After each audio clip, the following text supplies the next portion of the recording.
Israel on Monday issued its most severe travel warning for the Turkish city of Istanbul over attempts by Iran to attack Israeli travelers. Israel's Foreign Minister Yair Lapid on Monday urged citizens in Turkey to leave as soon as possible over threats that Iranian operatives are actively planning attacks on Israelis in Istanbul. The stark warning comes in the latest surge in tensions between bitter rivals Iran and Israel, with Tehran blaming the Jewish state for a series of attacks on its nuclear and military infrastructure inside Iran but also inside Syria.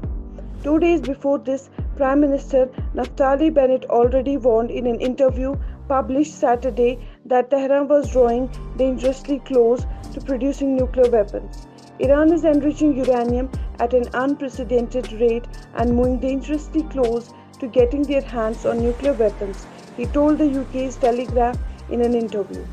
Bennett called on the global community to join Israel and ramp up pressure against Iran's nuclear program and ambitions. Without pressure from the West, the Islamic regime in Iran could get their hands on a nuclear bomb very soon, he said. The world must take a firm stance and tell the Islamic regime in Iran, no nukes, no sanctions. Iran's nuclear program won't stop until it's stopped.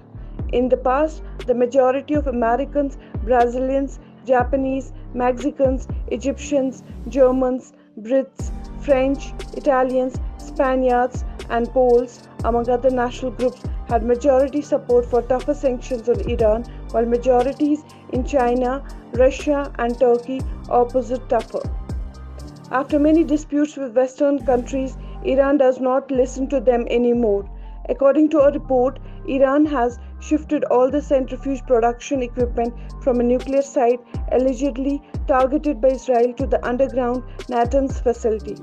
Citing a statement from International Atomic Energy Agency, Reuters said the move came just 6 weeks after Tehran had established another site at Isfahan equipped with the machines required to produce centrifuges.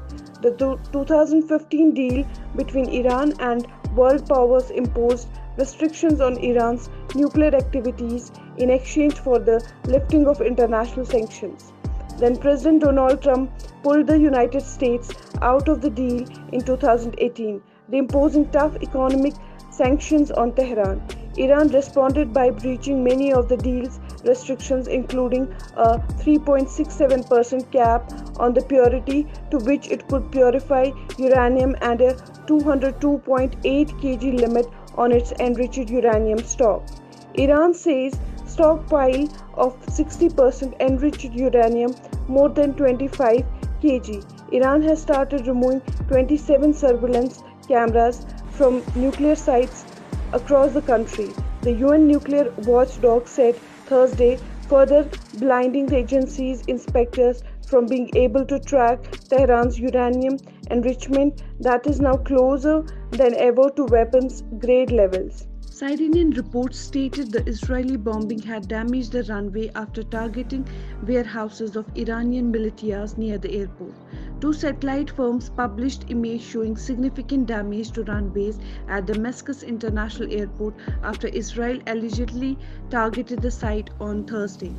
Iranian President Ebrahim Raisi on Monday threatened to strike at the heart of Israel if Tel Aviv makes the slightest move against Tehran. U.S. Army's Central Commander General Michael Kurilla landed in Israel on Tuesday ahead of his first official visit to the Jewish state. Kurilla, who succeeded General Kenneth F. McKenzie in April, is visiting as a personal guest of IDF Chief of Staff Lieutenant General Aviv Kohavi. The IDF said his visit will focus on the continued operational cooperation between Israel and the US and on maintaining regional stability. America has maintained its different command centers all over the world. He considers himself the keeper of the whole world. There are the 6 command centers of America.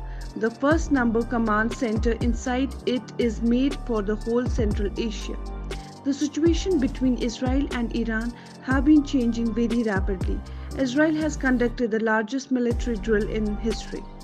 Hundreds of IAF aircraft, including fighter jets and refueling planes, took off overnight on 1 June from various bases to stimulate striking targets far from Israel's borders, including Iran.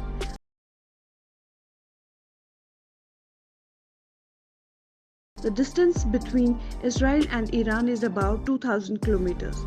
That is, any aircraft will have traveled 4,000 kilometers. Israel has the most sophisticated F-35 aircraft, but they cannot cover a journey of 4,000 kilometers without refueling.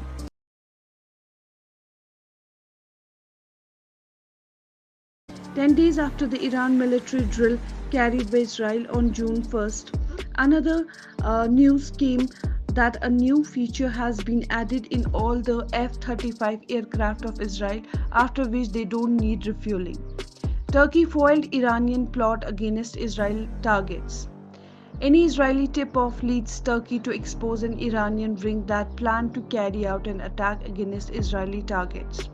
Turkey was the first country to recognize Israel, and here it played a very good international and warned Israel that many organizations would gather together for the welfare of their citizens.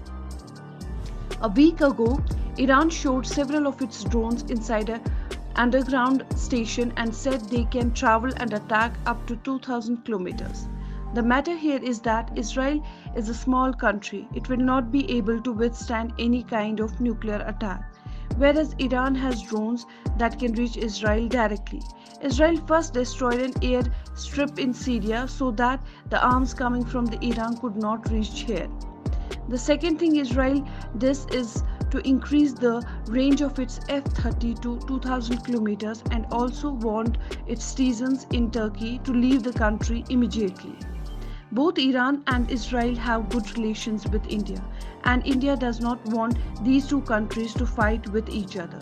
If there is a major conflict of any kind here, it will be very fatal for the entire area. After the Ukrainian conflict, everyone has seen that imposing sanctions pressure is of no use. The only thing that India has been saying since the day one. Let all the countries have meeting together, stop the wars within each other. Israel is totally ready to attack Iran. If this happens, then the whole world will have to bear the brunt of it very soon. So guys, this was for today. Give us your thoughts on this in the comment section, and if you appreciate our content, please hit the like button and subscribe to our channel. Share this video with your family and friends. We will meet soon in new video. Thank you. Jai Hind.